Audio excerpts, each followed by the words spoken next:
Bismillahir Rahmanir Rahim.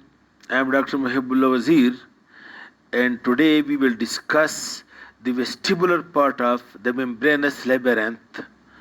Look, the membranous labyrinth in the inner ear, it consists of this cochlear duct and then the utricle and saccule, and then these three semicircular ducts.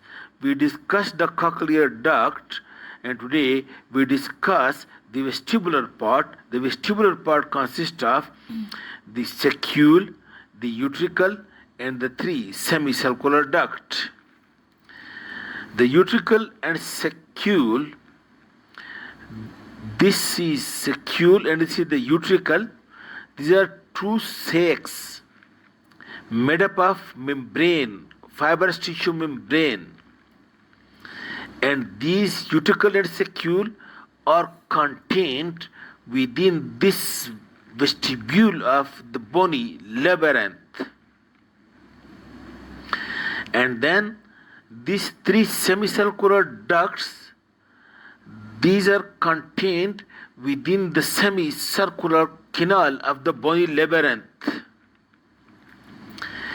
These both the utricle, saccule and semicircular ducts contains the endolymph, and out of this the utricle and saccule is being concerned with balance in static position, while the semicircular ducts, these are related with maintenance of the body balance in kinetic or in movement position. Now look, again the same over here. These are the bony labyrinth, cochlea and semicircular canal vestibule contained within the membranous labyrinth. Now this saccule, look, it is a smaller sac. It lies in the anterior part of this vestibule. It contains the endolymph and it is being connected, you see over here, to this cochlear duct with this small connecting duct which is called as ductus 3 union. While the utricle, you can see it is an oval, bigger in size and lying in the posterior part. One is this anterior part and this is posterior part. Lying in this posterior part of the vestibule of the bony labyrinth, it also contains the endolymph.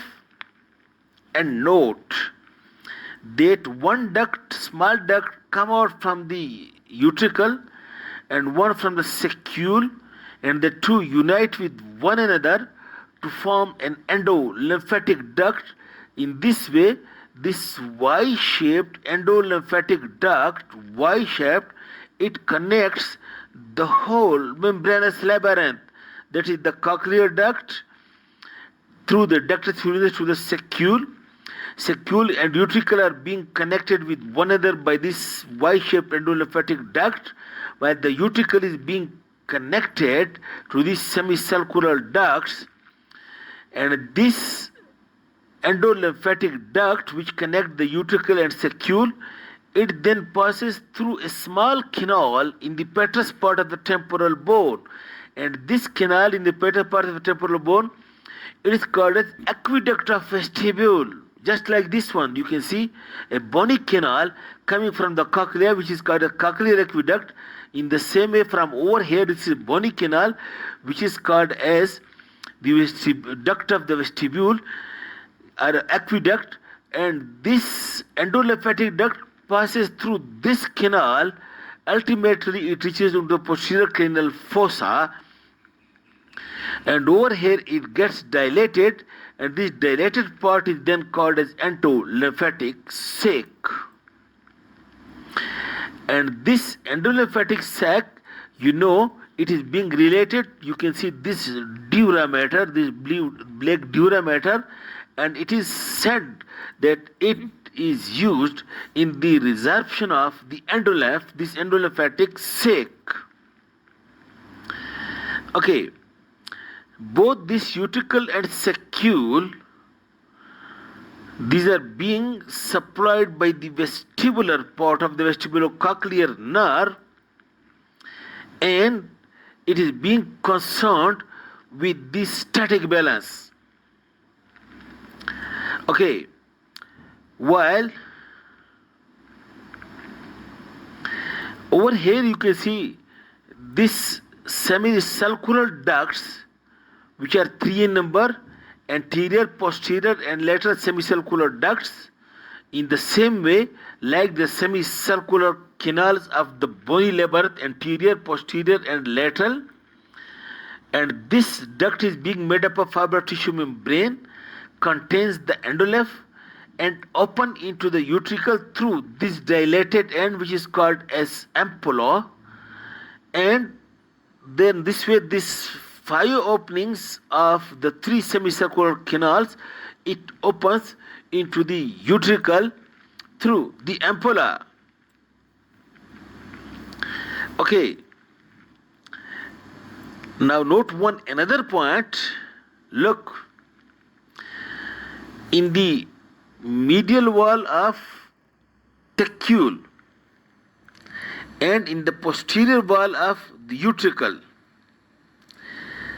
there is a thickened part. It is thick membrane like the medial part of the saccule and the posterior part of the utricle, and this thickened part of the utricle or saccule, it is being called as the macula. Look, this is this saccule, and this lower membranous part, thickened part, is called as the macula. And the important point is that over here are present these cells, which are the hairy cells, or it are the sensory hair cells, which are actually receptors for the balance. It is receptors for the balance. Look, present over the macula, these are the sensory hair cells with hair fibers on it, these hair fibers on it. And this is actually the receptor cells for the balance, okay, for the balance of the body. And overlying these hair cells is there another membrane. Make it clear. This another membrane, which this membrane is called as cupula, or also called as autolytic membrane. And lying over the autolytic membrane, over here there are small calcium carbonate particles, which are being called as otoliths. And then this is the whole, the saccule, and it is being full of endolymph. And this is the receptor cells present in the saccule and the utricle, supplied by the vestibular part of the vestibular cochlear nerve, and when stimulated, it is being responsible for the static balance while you are in static position. And in the same way, in the semicircular canals over here, in the semicircular canals, in the ampulla of circular canals, also there are in the same way hair cells, which are being called as crista, and it is overlaid by the cupula. It is in the ampulla of the semicircular canal. In the same way, there are present hair cells or receptor cells, and these are then overlaid by the cupula, and it is also being supplied by the vestibular part of vestibulocochlear nerve, and it is this ampullar cells, which are crista, these are responsible for the kinetic movements while when you are moving.